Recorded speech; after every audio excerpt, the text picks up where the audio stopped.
Hello मित्रांनो, आज आपण वनरक्षक परीक्षा याबद्दल काही माहिती घेणार आहोत। तर चला व्हिडिओला स्टार्ट करूया। महाराष्ट्र राज्य वनांच्या बाबतीत संपन्न आहे। महाराष्ट्रातील अनेक जिल्ह्यांना वनसंपत्ती लाभलेली आहे। म्हणूनच इथल्या वन विभागात नोकरीची चांगली संधी सुद्धा उपलब्ध आहे।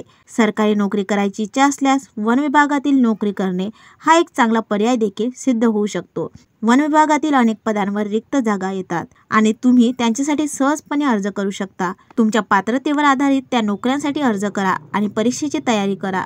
कोणत्याही शाखेतून 12वी उत्तीर्ण झाल्यानंतर वन्यजीव रक्षक आणि वनरक्षक या पदासाठी अर्ज करता येतो। त्याचवेळी कोणत्याही प्रवाहातून पदवी घेतल्यानंतर तुम्ही फॉरेस्ट गार्डवरील सर्व पदांसाठी अर्ज करू शकता।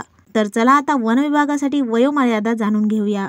वन विभागात अर्ज करण्यासाठी उमेदवाराचे वय 18 ते 28 वर्षाच्या दरम्यान असावे। ओबीसी उमेदवारासाठी 3 वर्षे आणि एससी किंवा एसटी उमेदवारासाठी 5 वर्षाची सूट असते। अशी असते सिलेक्शन प्रोसेस। सहाय्यक वनरक्षक, उदाहरणार्थ वन्यजीव रक्षक, वनरक्षक, वनपाल, उपरेंजर, वनपरिक्षेत्र अधिकारी इत्यादी। खालील पदांची राज्यस्तरावर भरती केली जाते। हे राज्याच्या अधीनस्थ सेवा निवड आयोग म्हणजे सॉर्डिनेट सर्व्हिस सिलेक्शन कमिशनद्वारे आयोजित केले जाते, जसे की MPSC।